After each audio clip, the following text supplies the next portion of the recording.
Hello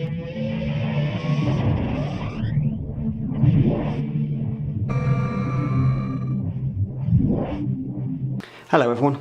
Okay, so today we're going to be taking a look at the problems the Galaxy S4 has. Now, at one time or another I've been accused of being a Samsung fanboy and all of that kind of stuff. And in truth, I'm really a technologist. It doesn't matter to me who makes the product, as long as the product is cutting edge. As long as it's well made, well manufactured, not being rushed to market. So you can see where I'm probably going to be going with this overview of the issues that we have with the Galaxy S4. In essence, there are so many little problems which add up to create a device that unfortunately fails in its primary objective. When you compare it to the Galaxy S3 and the Note 2, the devices that came before it, the Galaxy S4 looks like a hurried product, a beta product in many respects. So, let's have a look, shall we, at some of the issues that we've got here. Now, a lot of the problems are things that you can't necessarily demonstrate too easily. So we'll run through them. Now, yesterday, Android Police did a nice write-up of one of the key problems that people are having at the moment, which is the headphone jack. Now, it seems that for whatever reason, we have a headphone jack on here, which causes problems with certain headphones when the volume is turned up to 11. Yes, it's a little bit of a spinal tap moment. Effectively, the audio starts to distort to a point where it ruins your audio. And it's effectively going click, click, click, click, click, click, click, click, click, click, click, all the damn time. I've got the problem on my headphones. It does seem to be affecting the more expensive headphones on the market in some respects, but it's just a strange thing. Why would Samsung release a device which doesn't work with a large cross-section of headphones, including, it doesn't matter whether they're headphones from 8 years ago or if they're headphones you bought yesterday. Unfortunately, this isn't like the Wi-Fi issue some people are having with the S4, where the S4 won't connect to certain Wi-Fi networks. You can't flash an upgrade on your headphones to fix this issue. The technical guys at XDA have had a look at the problem. They've got their oscilloscopes and various other technical gubbins out and actually monitored the audio coming out of the headphone jack. And what they've discovered is that, effectively, there is a fault. Now, what is still up to a lot of debate is where the fault lies. Is this something that can be corrected in software? Is this an actual problem with the headphone jack that's physical and so will require a revision of the hardware?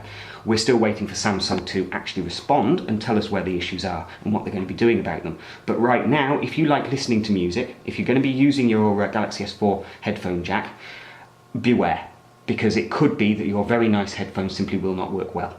You'll have to either have the volume turned down or you'll have to have the volume turned up past 11. So the issue tends to be, if you try and use the audio at 11 as a volume, horrible problems. But again, depending on the headphones you've got, the issues can vary. We've got the Wi-Fi issue, where the Galaxy S4 won't connect to certain Wi-Fi networks. As I've discussed in previous videos, that can be something you can fix yourself with a firmware update, or at worst, replacing your router. Given the way that wireless routing equipment works, and all manufacturers' phones have this problem at one time or another when they're released on new standards, it's something we do come to expect. But even so, a warning from Samsung might have been useful. Likewise, a warning that they've got a headphone jack problem would have been useful. The next major problem, the device gets too damn hot. Literally, it's too hot to actually use after about 20 minutes. So if you're playing games on this, and bearing in mind I'm in the UK and it's not like we've got the best weather ever here. In fact, it's been freezing for the last 2 weeks. It's absolutely incredible that Samsung would have put out the Qualcomm 600 Snapdragon processor, clocked it as high as they have, and then found that after 20 minutes of gaming on this, you have to put the device down because it starts to burn your hands. Why, Samsung, did you allow that to happen? It appears, and it's really all we can kind of look at, is say, well, hang on, if HTC and LG have released the Qualcomm Snapdragon 600 chip, downclocked, or clocked down as it were, why did Samsung choose to go for a megahertz race and clock it faster and thus cause a heat problem? It just strikes me that the whole problem with the Samsung Galaxy S4 is a rush to market. This thing has been rushed. In order to compete with HTC and the others, to get these 1080p screens out there, this device probably needed another 2 months on the workbenches with a combination of software and hardware fixes to make sure it was ready for market. Another substantial problem that we have here, Some people, myself included, have noticed that the band that effectively is part of the screen, keeps the screen to the body housing, has a tendency to arrive with the band not quite snugly fitted. You can see, hopefully just there, that my finger around by the power button can actually lock in, can latch on to part of that metal. If I do it down here, you can see my finger just kind of rolls straight off it. There's actually an indentation where the metal band has lifted away slightly from the fascia. Now again, a manufacturing defect like that, and believe me, mine's minor in comparison to some of the guys out there who found that the band has actually peeled back completely and split. That shouldn't happen, and it shouldn't have passed quality control. Someone at Samsung, the quality control guys, have let their customers down badly here. We expect there to be the occasional problem, although what I'm seeing on the various forums is this isn't an occasional problem. There's quite a lot of units that have gone out like this. Again, if you've got this band that's not quite as well fitted as it could be, is this going to allow moisture in? Is the band going to now be weaker than it would have been, and so it's going to peel away over time or split? Am I going to start cutting my finger on it because it's a sharp piece of metal?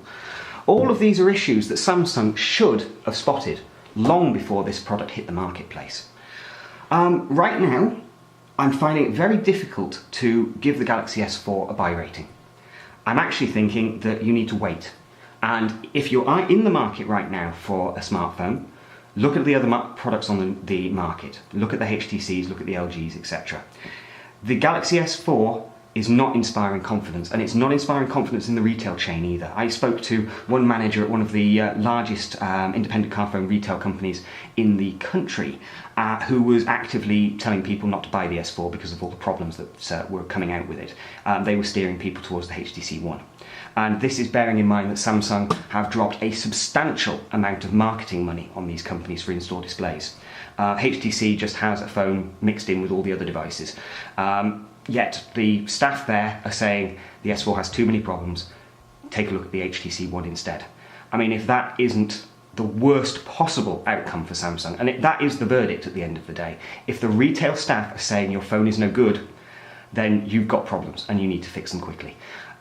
Samsung built up a massive amount of goodwill with the Galaxy S3 and the Note 2, and it appears the S4 is throwing it all away in a rush to market, in a rush to compete, when actually they should have taken their time, perfected the product, got their manufacturing in order, tested every single part of this component in as many ways as they could to make sure that these kind of problems were minimised.